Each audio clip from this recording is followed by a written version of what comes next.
Salut à tous et bienvenue sur AZ237. Il est sûrement douloureux d'apprendre que vous ou un de vos proches souffre d'un problème de santé majeur, surtout si les perspectives de guérison ne sont pas bonnes.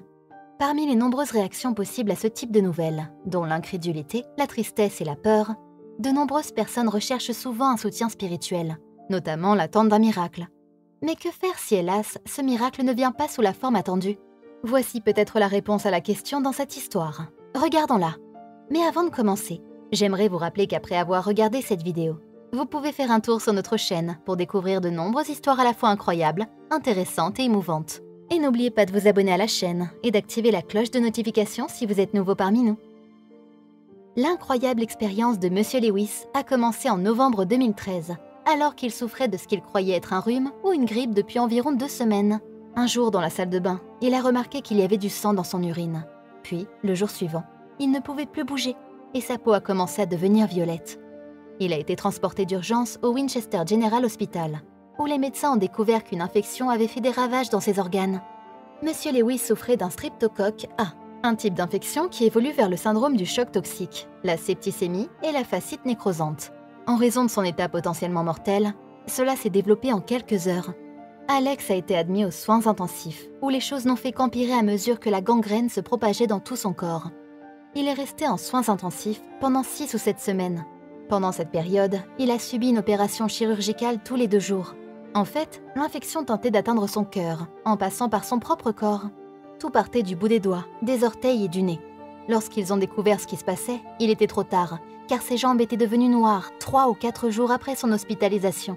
Ils ont d'abord eu peur qu'il ne s'en sorte pas vivant. C'est vraiment rare, a expliqué M. Lewis à propos de sa situation. Il était plus probable que je gagne à la loterie nationale plutôt que je sois atteint de cette maladie. La fascite nécrosante mangeuse de chair, qui s'est développée en raison des maladies qui ont dévasté le corps de M. Lewis, a causé des dommages irréversibles à ses membres et à son visage. La gangrène est une affection causée par une infection qui entraîne la mort des cellules et des tissus. L'infection se propage ensuite aux tissus sains, qui meurent à leur tour. On estime que 20% des cas sont fatals et qu'une fois la victime morte, rien ne peut être récupéré. Par conséquent, les médecins n'ont eu d'autre choix que de procéder à des amputations pour empêcher l'infection de se propager aux organes vitaux de M. Lewis. En conséquence, il a perdu ses 4 membres ainsi que ses lèvres. C'était insoutenable pour sa famille, qui assistait impuissante à tout ce cauchemar qu'il traversait. L'intervention fut si terrible que le fils de M. Lewis, Sam, qui n'avait que 3 ans, a commencé à avoir peur de son père et refusé de s'approcher de lui, après que l'opération ait endommagé son corps et son visage. Lorsque l'infection s'est propagée à son nez et que ses lèvres se sont gangrénées, les chirurgiens ont retiré toute la peau morte de sa bouche. Ils ont implanté un lambeau de peau temporaire sur sa bouche pendant 9 mois pour maintenir l'infection à distance.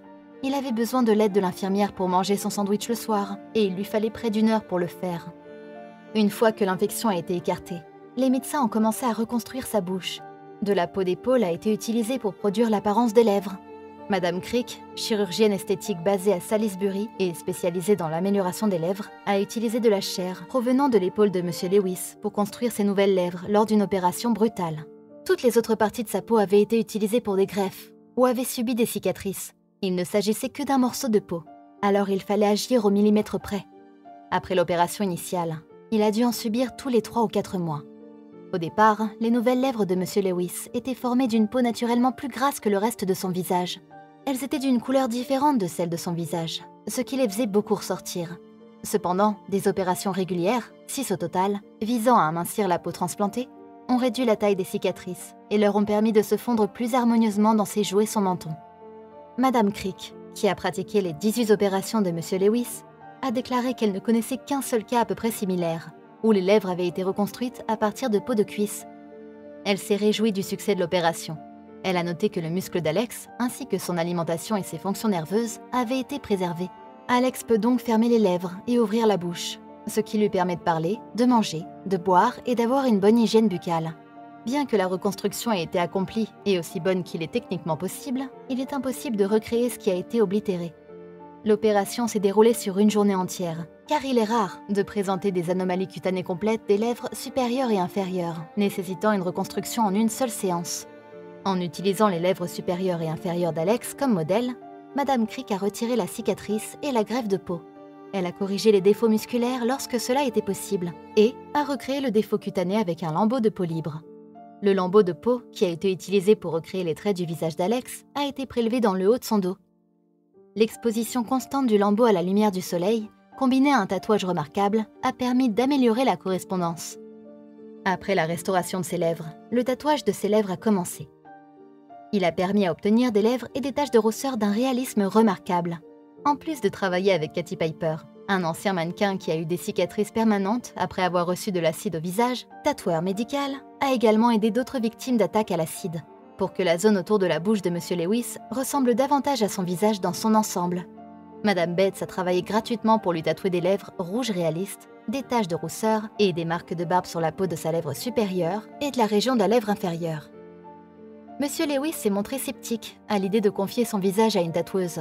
Pourtant, après avoir rencontré Karen, il s'est senti immédiatement à l'aise. Elle semblait être la candidate la plus qualifiée pour cette tâche. Elle était plutôt optimiste et elle a complètement amélioré sa vision de la vie. La chirurgie faciale est de loin la forme de chirurgie la plus spéciale qu'il puisse subir. M. Lewis a déclaré qu'à son réveil, il était horrifié. Après l'opération, il n'a pas dormi pendant 7 jours. S'il passait devant un miroir et se voyait, ou si les gens le regardaient, il voyait que son visage était bouffi et étrange. Il a également ajouté qu'il accepte maintenant le fait qu'il est la seule personne à avoir ce type de visage. De façon étonnante, tous les nerfs et les muscles ont repoussé, et les lèvres fonctionnent maintenant normalement. Madame Bates a déclaré après la transformation qu'elle n'avait jamais travaillé sur la peau placée sur les lèvres auparavant, et qu'elle n'avait jamais rencontré ce problème. Elle a également déclaré « Alex est une source d'inspiration et un type incroyable ». Elle a créé l'illusion des lèvres en 3D en superposant la couleur et les imperfections pour un aspect plus naturel. Comme le soleil va le décolorer, j'ai proposé que nous le fassions tous les 12 mois. Lorsqu'elle repense à leur première rencontre, les larmes lui montent aux yeux. Ils ont obtenu ce qu'Alex voulait, et elle sait que cela lui a donné plus de confiance. Son changement a eu la plus grande influence sur le rétablissement de sa relation avec son fils Sam. Le fils d'Alex, Sam, avait tellement peur du visage de son père qu'il ne voulait même pas s'approcher de lui pour le serrer dans ses bras. Après, il a reconnu son père, mais il n'arrivait pas à comprendre ce qui n'allait pas. Ils avaient ce lien incroyable avant qu'Alex ne tombe malade. Ils étaient inséparables, jusqu'à ce qu'il soit soudainement amputé, et il n'a jamais imaginé qu'il le retrouverait. Il a fallu beaucoup de temps pour revenir au point où ils en étaient. Mais ils y sont arrivés. Que pouvez-vous dire de la bravoure et la foi de M. Lewis? Avez-vous rencontré ce genre de lutte dans votre vie qui a mis votre foi et votre force à l'épreuve? Quelle est votre opinion au sujet de cette histoire? Dites-le nous dans les commentaires. Si vous avez aimé cette vidéo, alors cliquez sur le bouton j'aime et partagez-la autour de vous. À très bientôt sur AZ237.